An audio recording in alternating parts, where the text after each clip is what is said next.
Hello student, this side Muslim Aslam. This is lecture of DSTL. Today we will be study about subgroup.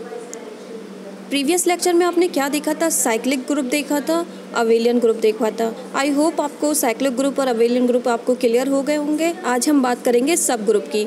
तो सब group में आपको जो है सब ग्रुप को डिनोट करते हैं कैपिटल एच से. तो देखिए इसकी डेफिनेशन देखिए. A subgroup H is a subset of a group G. ठीक है, जो भी आपका सब ग्रुप है एच वो क्या है? सबसेट ऑफ ग्रुप का. ठीक है, that denotes does not have all the elements of group G. ठीक है, in other words we can say that H is a subset of group G. It is satisfy the following properties. ठीक है, जैसे group की जो following properties होती है, group जो प्रॉपर्टीज़ को फॉलो करता है वही आपका एच भी करेगा. जैसे closure, first property closure, associative, identity element, inverse. ठीक है, a subgroup is always represented as, जो आप रिप्रेजेंट करते हो वो किससे करते हो? एच जो है सबसेट है जी का. ठीक है, इसके बाद हम क्या देखते हैं, मीन्स आपको मैं एक एग्जाम्पल के थ्रू समझाती हूँ कि जैसे ग्रुप है, ग्रुप की प्रॉपर्टी क्या होती है? इन्वर्स, आइडेंटिटी, एसोसिएटिव और क्लोजर प्रॉपर्टी. ठीक है, तो ग्रुप का कोई भी, ग्रुप में क्या होता है कि कोई भी सेट किसी भी ऑपरेटर के साथ, कोई भी सेट किसी भी ऑपरेटर के साथ में ये चारों प्रॉपर्टी को अगर सेटिस्फाई कर रहा है तो आपका वो क्या कहलाता है? ग्रुप कहलाता है. अगर जो आपका ग्रुप है, ग्रुप आपका क्या है कि सब ग्रुप की सारी प्रॉपर्टी को होल्ड करता है तो वो आपका सब ग्रुप कहलाएगा. अगर जो सब ग्रुप की सारी प्रॉपर्टी को होल्ड कर रहा है तो वो आपका क्या कहलाएगा? सब ग्रुप कहलाएगा. ठीक है, तो जैसे मैंने आपको ये बताया भी है, जो इंटीजर वाला सेट ले रखा है जेड को हमने किसके साथ? ऑपरेटर के साथ, प्लस ऑपरेटर के साथ हमने इसको लिया है. तो प्लस ऑपरेटर जेड के रिस्पेक्ट में ये जेड के रिस्पेक्ट में आपका इंटीजर वैल्यू के रिस्पेक्ट में सारी चारों प्रॉपर्टी को होल्ड करता है. तो हमने ये करके देख लिया है. 2 प्लस अगर इन्वर्स इसका निकालते हैं, A plus A inverse is equal to plus के रिस्पेक्ट में, तो 2 - 2 हो जाएगा इन्वर्स, तो आपकी 0 देगा. ठीक है, इन्वर्स आपका प्लस के रिस्पेक्ट में 0 होता है, मल्टीप्लिकेशन के रिस्पेक्ट में 1 वैल्यू देता है. तो 2 + 0 इज इक्वल टू 2. ये हमने किसके? आइडेंटिटी. तो देखिए इन्वर्स को भी होल्ड कर रहा है, आइडेंटिटी को भी होल्ड कर रहा है, और जो आपका इंटीजर होता है प्लस के रिस्पेक्ट में क्लोजर भी प्रॉपर्टी देता है आपकी, और क्या देता है? आपकी क्लोजर प्रॉपर्टी को भी होल्ड करता है, एसोसिएटिव प्रॉपर्टी को भी होल्ड करता है. तो आपका क्या होता है कि जब अगर आपका ग्रुप चारों प्रॉपर्टी को होल्ड कर रहा है तो वो आपका सब ग्रुप भी कहलाएगा. तो एक मैंने एग्जांपल दिया है, नीचे देखिए. हमने एक ग्रुप लिया है, उसका सबसेट लिया है एच. देखिए जो मैंने गोला बनाया है वो एक ग्रुप है, उसके अंदर जो छोटा गोला है वो है सब ग्रुप एच. तो ये एच सब ग्रुप कब नोन होगा? जब ये ग्रुप की सारी प्रॉपर्टी को होल्ड करेगा. जब ग्रुप की सारी प्रॉपर्टी को होल्ड करेगा तब हम इसे कहेंगे सब ग्रुप. ठीक है, तो जैसे आपका ये पूरा ग्रुप था, एक मैंने सर्किल बनाया था, वो जी आपका ग्रुप है, उसके अंदर जो छोटा सर्किल है एच वो आपका सब ग्रुप है. ठीक है, तो ये सब ग्रुप आपका जब भी नोन होगा, जब सारी प्रॉपर्टी को होल्ड करेगा ग्रुप, तभी आपका वो सब ग्रुप कहलाएगा. तो मैंने देखिए एच के अंदर दो प्रॉपर्टी, 1, 2, बी, ये इसके एलिमेंट्स हैं. ठीक है, एक सेट है एच के, ये एलिमेंट्स है, उसको अभी छोड़िए, हम इसको समझाएंगे. थ्योरम ले रहे हैं, मैं थ्योरम के उससे समझा रही हूँ, इसमें थ्योरम क्या यूज़ हो रही है. A non empty set subset H of a group G is a subgroup of G is following condition are satisfy. जो आपका सब ग्रुप है वो आपका कौन सी कंडीशन सेटिस्फाई करता है? ये दो प्रॉपर्टी को सेटिस्फाई करता है, A, B. मतलब ये मैंने जो H के दो एलिमेंट ले रखे थे A, B, यहाँ से समझिए जो मैंने सर्किल में दे रखाए थे A, B बिलोंग कर रहे हैं H को, तो ये AB भी बिलोंग करना चाहिए H को. मतलब AB दोनों का सम, दोनों का जो सम आ रहा है वो बिलोंग भी करना चाहिए H को. तो जाहिर सी बात है 2 + 3 अगर आपके नेचुरल नंबर है क्लोजर प्रॉपर्टी में तो आपका नेचुरल नंबर ही देगा. 2 + 3 = 5, तो 5 भी आपका बिलोंग करना चाहिए H को, सब ग्रुप को करना चाहिए. ठीक है, तो इसके लिए मैंने आपको एक प्रूफ भी दिखाया है, प्रूफ से समझ लेते हैं हम. प्रूफ में देखिए मैंने सबसे पहले आपको लिया है कि क्लोजर प्रॉपर्टी को कैसे सेटिस्फाई करेंगे. A, B बिलोंग कर रहा है H को और A भी बिलोंग करना चाहिए H को. तो A जो है वो आपका 2 है और B जो है आपका 3 है. तो मतलब किसी भी सेट के दो एलिमेंट्स आपने लिए A, B, तो A की वैल्यू 2 है, B की वैल्यू 3 है. तो 2 + 3 5 हो गया. तो जो 2 + 3 है वो भी बिलोंग कर रहा है H को, और 5 है वो भी बिलोंग कर रहा है H को. ठीक है, तो ये आपका ये क्लोजर प्रॉपर्टी है. दोनों अगर नेचुरल नंबर से चेक करें तो ये है, अगर इंटीजर से करें तो ये दोनों नंबर भी इंटीजर हैं आपके, और 5 भी इंटीजर ही मिला है, तो ये बिलोंग कर रहा है H को. ठीक है, ये है. एसोसिएटिव में क्या होता है कि 3 एलिमेंट्स होना चाहिए। अगर हम वहाँ पे 3 दिखा देते, ABC बिलोंग कर रहा है H को, तो ABC भी बिलोंग करेगा H को। तो हाँ, एसोसिएटिव भी कर सकता है। प्लस के रिस्पेक्ट में आप देखोगे A plus B plus C तीनों एलिमेंट्स को करोगे तब भी आपका ये बिलोंग करेगा, तो ये एसोसिएटिव प्रॉपर्टी भी है।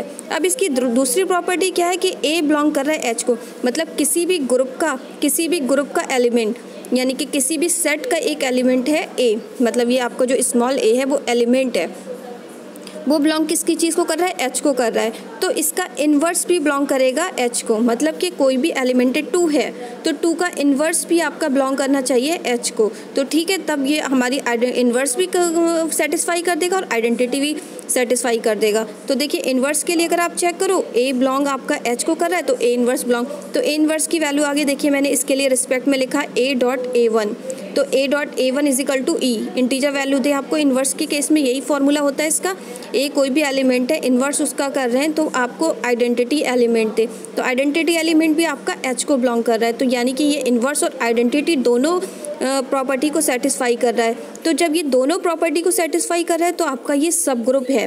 तो यहाँ पे जो H है वो आपका सब ग्रुप है। तो आपका सब ग्रुप हमने सेटिस्फाई कर दिया कि जब सब ग्रुप की सारी प्रॉपर्टी को होल्ड करता है तो वो सब ग्रुप कहलाता है। किसी भी ग्रुप में अगर 4 प्रॉपर्टी हैं तो वो भी चारों प्रॉपर्टी आपकी होल्ड हो रही हैं, तब वो सब ग्रुप कहला रहा है। तो क्या है कि जो H है वो सबसेट है ऑफ G का। ठीक है, तो आपको ये सब ग्रुप आज क्लियर हो गया। हम देख लेते हैं कोसेट। कोसेट क्या होता है, देखिए कोसेट में सबसे पहले let G be a group on which the group operation is multiplication and H we are subgroup of G। मतलब क्या है कि कोई भी आपका ग्रुप है उसके साथ अगर आप सब ग्रुप का मल्टीप्लिकेशन कर रहे हो, सब ग्रुप के जो भी सेट है A के साथ उसका मल्टीप्लिकेशन कर रहे हो, कोई भी एलिमेंट ले लो उसके साथ मल्टीप्लिकेशन कर रहे हो, तो वो आपका क्या कहलाएगा, कोसेट।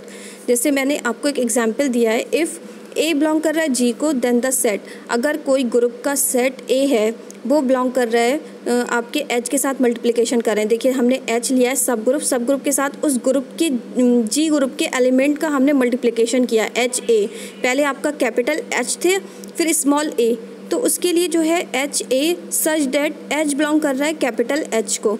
ठीक है, तो is called a right coset of H in G। तो ये क्या होगा कि अगर H के बाद A लग रहा है तब आपका वो क्या है, राइट कोसेट है। अगर पहले A आ रहा है तो आपका क्या होगा, ये लेफ़्ट कोसेट होगा। जैसे मैंने लिया है AH is equal to AH such that H belong कर रहा है कैपिटल H को, is called a left coset of H in G। ठीक है, तो इन दोनों में जो डिफरेंस है वो सिर्फ इतना है, वैल्यूज़ आपकी सेम देगा। मैंने इस पर एक एग्जाम्पल भी लेके नीचे आपको दिखाया है, ये इससे कोई फ़र्क नहीं पड़ता कि H के बाद A लग रहा है, इनका जो एग्जाम्पल है वो वैल्यूज़ जो हैं वो सेम देगा। बस हमें पहचानना होता है कि अगर H के बाद A है तो ये हमारा राइट कोसेट है, और A अगर पहले आ रहा है तो हमारा ये लेफ़्ट कोसेट है। ये मल्टीप्लिकेशन के केस में है। देखिए जो डॉट का है ना, H dot A dot H, उसके केस में ये फार्मूला है।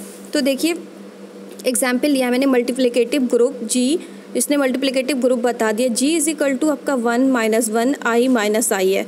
तो आपका इसमें जो सब सेट है वो H उसमें ले रहा है। पहले H उसने किसके लिए लिया है, केस में 1, -1 के केस में लिया है। तो 1, -1 के केस में हम सब ग्रुप को चेक करेंगे राइट कोसेट और लेफ़्ट कोसेट दोनों में। तो हमने पहले राइट कोसेट के लिए फार्मूला लगाया कैपिटल H इंटू 1। ठीक है, कैपिटल H इंटू 1 में आपने क्या किया कि सबसे पहले 1 के रिस्पेक्ट में चेक करेंगे दोनों वैल्यूज़ को। तो 1 से 1 जो H इज इक्वल टू 1 - 1 है, तो फिर जो 1 है वो H के अंदर के जितने एलिमेंट है उसको मल्टीप्लिकेशन करेगा। तो सबसे पहले 1 का 1 के साथ करेगा तो 1 मिलेगा, फिर 1 का -1 के साथ करेगा तो -1 मिलेगा। तो ठीक है, ये राइट कोसेट हमने लिख दिया। अब राइट कोसेट को क्या लिखेंगे, -1 के साथ। H डॉट किसके साथ करेंगे, -1 के साथ। अब -1 के साथ वो क्या करेगा, उस वैल्यूज़ को फिर -1 के साथ करेगा। तो -1 का H के साथ -1 का 1 के साथ किया मल्टीप्लिकेशन तो -1 आया, और 1 का -1 के साथ किया आपका -1 के तो प्लस का 1 आ गया। ठीक है, अब आपका I के साथ चेक कर लो, H डॉट I, तो I का I के साथ करोगे I, और I का -I के साथ करोगे तो -I। अब अगर आप H डॉट का -I के साथ देखोगे तो -I और -I का मल्टीप्लिकेशन होगा तो I मिलेगा, और माइनस आई का आई के साथ हो जाएगा तो वहाँ पे आपको आई मिलेगा। ठीक है, तो उसके रिस्पेक्ट में आपकी वैल्यूज जो है वो सेम आ रही है, बस ये देखिए राइट कोसेट और लेफ्ट कोसेट की वैल्यू चेंज हो गई है। ठीक है, ये आपका राइट कोसेट था तो बाद में 1 आया है और लेफ्ट कोसेट में पहले 1 मल्टीप्लिकेशन हो गया। ऐसे ही आपका 1 के केस में और आई के केस में वैल्यूज़ आपकी ये सेम आई हैं। तो हेंस, और आप इसको देखिए मैंने नीचे हेंस करके भी लिखवाया है कि ये तो आपका मल्टीप्लिकेटिव के केस में था। अगर आप कोसेट चेक करोगे आपका एडिटिव मतलब प्लस के साइन के साथ चेक करोगे तो क्या होगा, एच प्लस ए। आपका ए बाद में आ रहा है तो उसके लिए फॉर्मूला होगा एच प्लस ए, एच बिलोंग एच को कर रहा है तो आपका ये क्या है, राइट कोसेट है। और अगर ए पहले आ रहा है तो आपका क्या है, लेफ्ट कोसेट है। ये बस मल्टीप्लिकेशन के सिंबल आपकी चेंज है, इनटू के उसमें इनटू लग जाएगा, प्लस के केस में आपकी प्लस वैल्यू लग जाएगी, सेम वही कर रहा है। तो आई होप ये बहुत इजी है, इसको समझो। ये एक तरह के थ्योरम टाइप के क्वेश्चन होते हैं, ये कैसे प्रॉपर्टी को होल्ड करते हैं, कैसे सेटिस्फाई करते हैं और ये कौन सी कंडीशन दे रहे हैं। ठीक है, ये आपका कोसेट हो गया और इससे पहले आपने क्या पढ़ा था, सब ग्रुप पढ़ा था। ठीक है, तो आपने, और इससे पहले आपने साइकिल भी ग्रुप पढ़ा था, जनरेटर उसमें यूज़ होता है, उस पर ही मैंने आपको एग्जाम्पल बताया। तो ये अच्छे से सारी चीज़ें पढ़िए, एक एक करके इनके नोट बनाइए, सिंपली ऐसे करके याद कर लीजिए, उसको लिख लीजिएगा एग्ज़ाम में।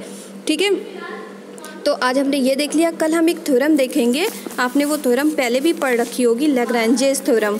ठीक है, वो आपने मैथ में पहले भी पढ़ी होगी। अगर आपको वहाँ से अच्छे से समझ आती है तो वहाँ से लिख लीजिएगा, नहीं तो मैं यहाँ पे आपको सब ग्रुप वगैरह के एग्जाम्पल देके आपको समझाऊंगी। ठीक है, तो आज के लिए इतना ही।